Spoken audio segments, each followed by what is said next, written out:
یہ دیکھ لیں، یہ دیکھ لیں کیا ہے، یہ کیا ہے؟ تعویذ ہے نا، تعویذ ہے یہ انڈیا پاکستان میں عام ہے۔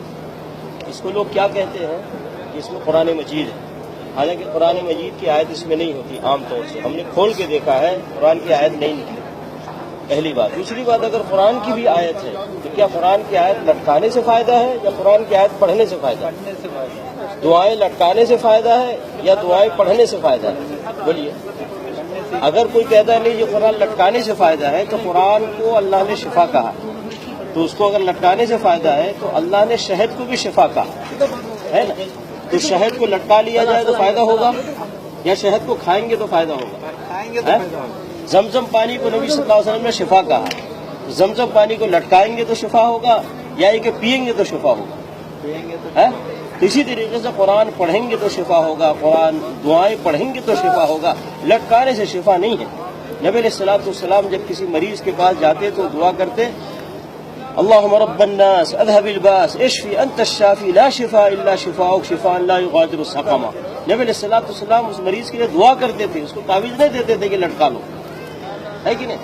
تو اس طریقے سے قرآن کے پڑھنے سے شفا ہے، قرآن دعائیں پڑھنے سے شفا ہے، لٹکانے سے شفا نہیں ہے میرے بھائی۔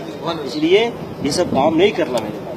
نبی علیہ الصلوۃ والسلام نے کبھی کسی کو تعویذ نہیں دیا، نہ اپنے بیٹی فاطمہ رضی اللہ تعالیٰ عنہ کو، نہ اپنی بیوی عائشہ رضی اللہ تعالیٰ عنہ کو، نہ اپنے نواسے حسن حسین رضی اللہ تعالیٰ عنہما کو، کسی کو نہیں دیا۔ نبی علیہ الصلوۃ والسلام حسن حسین رضی اللہ تعالیٰ عنہما کے لیے دعا کرتے، وَعِيدُكُمَا بِكَلِمَاتِ اللَّهِ التَّامَّةِ مِنْ كُلِّ شَيْطَانٍ وَهَامَّةٍ مِنْ كُلِّ عَيْنٍ لَامَّةٍ۔ نبی علیہ الصلوۃ والسلام اس طرح دعا کر کے حسن حسین کے لیے دعا کیا کرتے تھے، کیوں نہیں ان کو تعویذ گلے میں ڈال دیتے؟ بلکہ نبی صلی اللہ علیہ وسلم منع فرمایا، کہا من تعلق تمیمۃ فقد اشرک، جس نے تعویذ لٹکایا اس نے شرک۔ تو تعویذ میرے بھائی اسلام میں نہیں ہے، دین میں نہیں ہے۔ اب اس کے بعد لٹکائیں گے، بولیے، نبی علیہ الصلوۃ والسلام کے خلاف کوئی کام کریں گے؟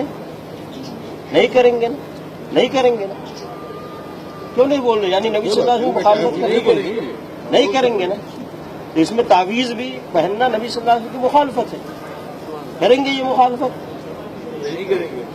نہیں کریں گے، سیدھی سی بات ہے، جو نبی صلی اللہ علیہ وسلم سے ثابت ہے وہ کریں گے، جو ثابت نہیں ہے وہ نہیں کریں گے، سیدھی سی بات۔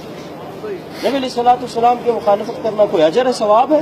بہت بڑا گناہ ہے۔ نبی علیہ الصلوۃ والسلام کی پیروی کرنا یہ ثواب کا کام ہے، یہ نیکی کا کام ہے، سمجھ گئے میرے بھائی؟ اس لیے اگر کوئی مولوی، کوئی مفتی، کوئی حافظ قرآن اگر یہ چیز دیتا ہے تو نبی صلی اللہ علیہ وسلم کی مخالفت کرتا ہے۔ ہم نبی صلی اللہ علیہ وسلم کی مخالفت نہیں کریں گے، حافظ صاحب کی، مولانا صاحب کی، قاری صاحب کی، مفتی صاحب کی مخالفت کریں گے، کیونکہ ہم کو اللہ نے اپنے ساتھ اپنے نبی کی پیروی کا حکم دیا، یا ایھا الذین آمنوا اطیعوا اللہ واطیعوا الرسول، اے ایمان والو اللہ کی اطاعت کرو، اللہ کے رسول کی اطاعت کرو۔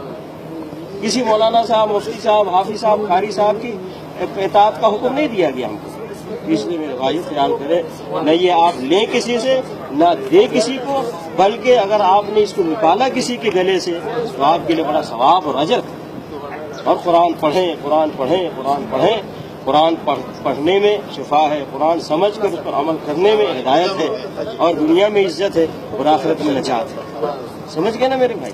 اس لیے خیال کریں، آج محمد صلی اللہ علیہ وسلم کی مسجد میں ہے اس وقت، آپ اسی جگہ سے نبی صلی اللہ علیہ وسلم دین سکھاتے تھے، سمجھاتے تھے صحابہ کرام کو، اور اس پہ وہ عمل کرتے تھے۔ نبی صلی اللہ علیہ وسلم فرمایا، علیکم بسنتی و سنت الخلفاء الراشدین المہدیین، لازم پکڑو میرے طریقے کو اور میرے خلفاء راشدین کے طریقے کو جو ہدایت یافتہ ہے، سمجھ گئے میرے بھائی؟ خیال کریں، ہم یہ پیغام دے رہے ہیں، یہ نہیں کہ ہماری بات مانو، اللہ اور اللہ کے نبی صلی اللہ علیہ وسلم کی بات مانو۔